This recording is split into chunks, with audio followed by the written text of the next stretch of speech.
महाशिवरात्री निमित्तानं देशभरातील शिवमंदिरात रात्रीपासूनच भाविकांची अलोट गर्दी, मंदिरांना आकर्षक रोषणाई।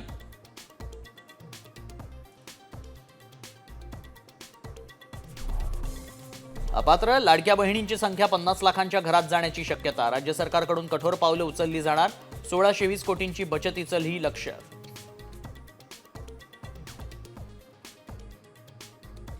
त्र्यंबकेश्वरमधील प्राजक्ता माळीचा शिवस्तुती नृत्याविष्कार कार्यक्रम वादाच्या भोवऱ्यात, सेलिब्रिटींच्या इव्हेंटची मंदिरात परंपरा नाही, माजी विश्वस्तांकडून आक्षेप, तर कार्यक्रम होणारच, विश्वस्तांची माहिती।